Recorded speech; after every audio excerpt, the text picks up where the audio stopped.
Well, good morning and welcome to the shop. This video is actually on how I built this subwoofer, which is now mounted in the back quarter of the car. And the reason I'm doing this is because I found out that my parts are coming tomorrow, which is great. But I'll be able to put the fuel pump back onto this vehicle, which means I can get the Mustang out of the shop. By getting the Mustang out of the shop, I'm going to be able to start turning the shop into a paint booth. I'm going to strap the ceiling, I'm going to hang plastic, I'm going to put some 2x4s from floor to ceiling so that I can mount some filters. Of course, tuck tape those against the plastic, and then put a couple of fans which will drive the air out, and some filters there as well, and hopefully create an environment where I can keep the dust down to a minimum. And that means washing the floor and everything, getting all of that done. And then I can bring the other vehicle in. Now, the other vehicle, I don't care so much if I mess up, but I need to learn. And what do I want to learn? I want to learn how I can paint the vehicle white, put my decal on, like my C-stripe, masking the white, and then paint the car blue, Acapulco blue, put the base coat on top of everything. Wait until that 10 or 15 minutes after the blue has set up to pull the masking off, to let that all dry out, and then apply clear, and then of course wet sand the change. Now the reason I want to do all of that on another vehicle is I don't know what the difference is with the blue or the base coat going over white as opposed to going over primer. Remember, most of this car is in primer, except I'm going to have some white, which is going to be feathered out and have some overspray. Now, I might knock that down maybe. Do I knock it down? Do I sand that edge of the white to make sure there's no speckling going on? I'm not 100% sure how I'm going to do this, but that's why I need to learn. I really want to embed that white stripe. Now, two things are going to happen. I'm going to realize I don't have the skill set, and I will have to get somebody to do it for me, or I will simply go with taking the white stripe and after the car's cleared, put the decal on top. I really don't want to do that, but I might have to. Again, depends. So all of this stuff I want to learn how to do. So I apologize that this video is not introducing the vehicle as I said last time, but as Matrix said to Sully as he held him over the... Remember, Sally, when I promised to kill you last? That's right, Matrix. You did. I lied.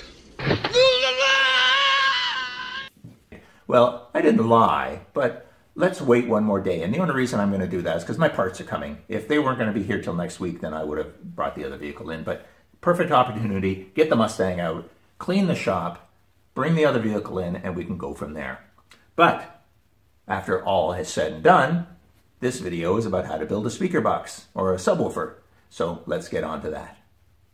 Okay, so we want to add a subwoofer to the vehicle. Now there's a couple of ways to do that. Number one, you just buy an aftermarket subwoofer, put it in the trunk, and bolt it in. Now you have to bolt it in for two reasons. Number one is, of course, you don't want something rolling around in your trunk while you're driving, right? So you have to bolt it in. But then that's going to take up some of that precious cargo space because there isn't a lot in this car. The second thing is you want to bolt it in because it increases the efficiency of the subwoofer. You imagine that the subwoofer cone is moving back and forth and it's delivering a very low frequency pressure wave. That pressure wave can actually move the box. So if the box is not bolted, the box will actually vibrate. Now if the box is vibrating and the cone is vibrating and they're going to be asympathetic, right? They're going to be off center of each other. It's going to cancel the sound wave. So you're going to lose the efficiency of the subwoofer if the subwoofer can move. So if you're putting it in the trunk, bolt it in, make sure it doesn't move. But in my case, I don't want it in my trunk because I want to save some of that space. So what I want to do is I want to mount it in this area and take advantage of this cavern here on the far left where the recorder panel is to actually house the subwoofer. So how do you do that? Well, first thing you do is you start with a template. Now, creating a template is simply using cardboard. You do some initial measurement, obviously, to get a rough shape. And then from then on, you can see I use some tape to fill and things like that, right? Because the rough shape is always, well, rough. But what this is eventually going to do is it can slide in, come in beyond this area, and it's going to lock in just like that. And I'm going to have now a flat surface where a plane comes down. I'm going to be able to mount it here, which is going to secure it to the frame on this side. But I'm also going to put a bracket that's going to come from underneath the subwoofer, and it's going to come out here, and I'm going to bolt it into the frame. So I'm going to attach the subwoofer box to the frame, which will give me two things. First off, this isn't going to move, right? Second thing, I don't want the box contacting my quarter panel, right? It's going to be a bit of a way. So that's going to give me the ability to create a box that's not going to touch the quarter panel, but it's also going to be very secure. And again, that is for efficiency, and also you get that vibration in the car. It's going to shake the car, and that's what you want, right? You want that feeling inside your guts. So the idea is I've created a template, and of course the rear light bezel's in place, so I had to cut around it. Now you're going to notice there's gaps everywhere, but it doesn't matter because I'm actually building a sealed box. This is not just going to be a piece of wood and then the speaker's going to be stuck in there, because again, you'll lose efficiency. The speaker I bought is designed to work in about a 1.2 to 1.4 sealed enclosure, so I need to be able to have a sealed enclosure behind this in order to protect the subwoofer from overextending. It's going to actually use the pressure inside of the box to stop the cone from overextending, right? And that's, of course, what saves the subwoofer. A lot of people kill a subwoofer by putting a subwoofer in that was designed to be in a sealed box, and they put it in free air, and there's nothing to support that piston, and what ends up happening is you overextend the cone and your subwoofer is dead, right? So the idea is this has to be a sealed box. So I have my template, it fits where I want, let's go build a box.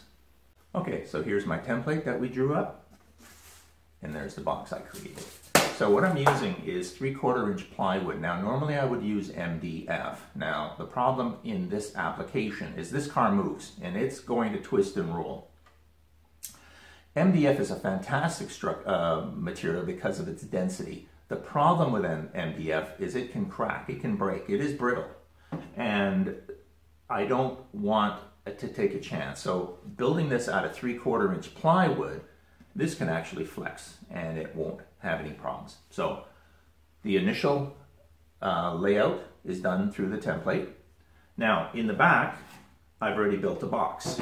So this box here was designed to fit into the cavity but not contact the quarter panel. So what I had done is I had put the piece of wood in the car, and then I measured from the wood to the quarter panel. And as you can see, I have number 6 here, 6 here, 6 there, and a 5 here. Because the quarter panel is rounded, the top part came close to the quarter panel. So what I needed to do was actually make the bottom 6, but the top only 5. And that way there, when this goes in, the quarter panel is like this, and it's not going to touch it.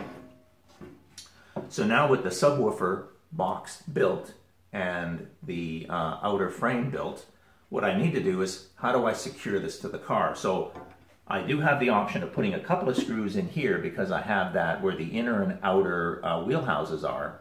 There's a ridge. I can just screw into the ridge, but that's not enough. So what I did is I took a rather hefty piece of steel, but remember, I'm dealing with a subwoofer here that I don't want moving at all. But this 3/16 inch piece of steel, what it's going to allow me to do now is I've already notched the bottom. So the bottom has a notch in it. That allows this plate to bolt up to the bottom, and it's actually flush now. That bottom is flush because the plate is up into the subwoofer box. This plate will bolt in the back in here, down into the plate, and then this part of the plate, which will be sticking out of the car, will be right across the top of the frame rail. I'll drill a couple of holes through this, bolt this through, right through the frame rail, and bolt it in.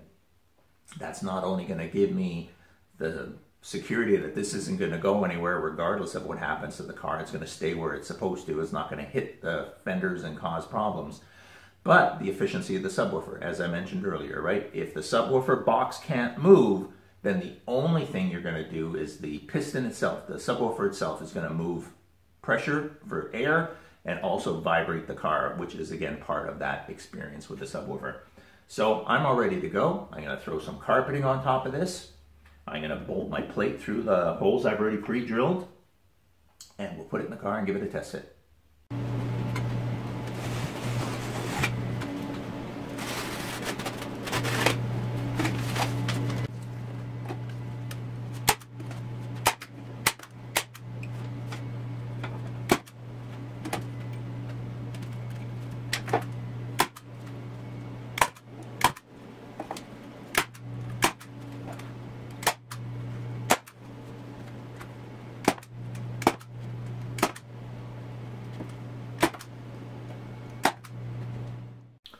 Now the great part is like I said, all you need to do is make some slices into it, fold it over, because in all honesty, you're not going to see that, right? This is simply going to come right up against the rear light assembly, so you're just going to see that.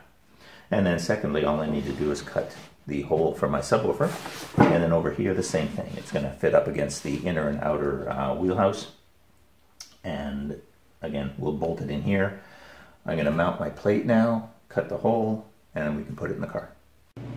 Okay, so the metal plate is now bolted to the subwoofer box. So now this is an independent item.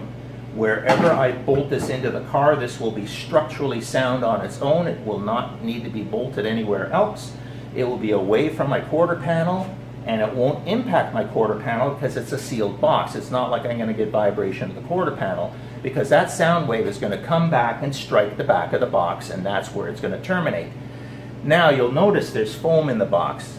Now this is an old trick that goes back to the 80s when I used to build high-end audio. The way a subwoofer box works, the size of the box was designed so that when the subwoofer moves, it sends a shock wave to the back of the box then reflects that shock wave back to the back of the cone of the speaker, and that attenuates the speaker. Now, in my case, this is a rather small subwoofer box, but I can trick the subwoofer into thinking that it's in a bigger box. And by putting in polyfill or a low density foam, what you're doing is you're slowing that shock wave down. That shock wave comes off the back of the subwoofer. It has to go through the foam first before it hits the back of the wall, before it's reflected. That will slow it down, and it will trick or influence the subwoofer into thinking it's in a bigger box, because it's taking longer for that subwoofer to reflect, or that sound wave to reflect back to the cone. I might as well have a box that's out to here, another 6 or 7 inches, if I can slow it down. And the further I slow that down, the bigger the box will appear to the subwoofer. So in my case, I've lined it with foam, or like I said, you can use a polyfill, but anything you're going to do that'll slow that shock wave down will trick the subwoofer into thinking you got a bigger box. So you can get more with less, is how I look at it. Subwoofer's ready to go. Let's screw that subwoofer in and let's put it in the car. Oh, one last comment. I use a hand screwdriver to do the final tightening around the circumference of the speaker. The reason is if you use a power drill, which I did use to get the screw started and get the speaker in place, you can always, unfortunately, with a power tool, you can always put too much pressure on the screw and rip the screw free. And in this case, the only way to fix it is to rotate the speaker to give yourself a new perch all the way around. And of course, then that doesn't look good because your speaker is not oriented properly. So always finish up with one of these, because you can really feel when that screw has bitten to the point that you want to stop tightening it. And I just did that all the way around, and we now have a speaker that's installed and it's ready to go in the car. Well, this is an example of when the individual pieces fit, but when you bolt it all together, it doesn't. Basically what happened is that the way I designed this subwoofer box is it comes in on an angle and then swings forward. It was fine until I bolted this metal bracket to it. Now this metal bracket was square, and what was happening is when I tried to bring it in an angle, the metal bracket was actually hitting my bumper mount, right? And so it was stopping the speaker from coming in, which means I couldn't swing it forward. Real simple fix. I just took an angle cut off of this bracket, so now there's an angle on the bracket here that allows this to swing out. That swings towards the bumper bracket but doesn't touch it, so everything's clear now. So next steps. Well, there really isn't a next step until the car is painted, but basically it's going to be carpet, right? The carpet goes down on top of this. It covers it all up. The carpet will be against the carpet here. You won't even see a seam. I've already built, and you've seen, my tank protector. Remember, the bottom of your trunk is the top of your gas tank. So I have that 3/4 inch piece of plywood that I have a perimeter seal around that keeps it up away from the tank, and that protects the tank. But that's also carpeted with the same carpet as the speaker box, and also that'll be on the carpet everywhere else. The amplifier equalizer board has already been created. It fits on the back there, and that again is covered in blue vinyl. But basically everything comes out so that we can start looking at paint. Remember, this is going to have to be painted, so the trunk lid comes off, gets sprayed underneath. The interior in here is going to be sprayed as well. So, you know, all of the interior parts, like the back seat part, will be sprayed. Obviously, the door jambs are going to be sprayed. All of the things that you do on the first pass of painting. So, speaking of painting, I mean, that really is going to start being the next step. So hopefully the fuel pump goes in tomorrow. We get this car out of the shop. And then next time we get together, I'm going to be introducing you to welcome to the paint shop, I hope. And we're going to start doing what we need to do to be ready to start painting the panels. And then, of course, that surprise thing that we're going to paint first just to make sure everything's good. But if you enjoy the video on how to build a subwoofer box, and again, for 67, 68, I'm quite sure it's transferable to all the other vehicles, slightly different shape probably.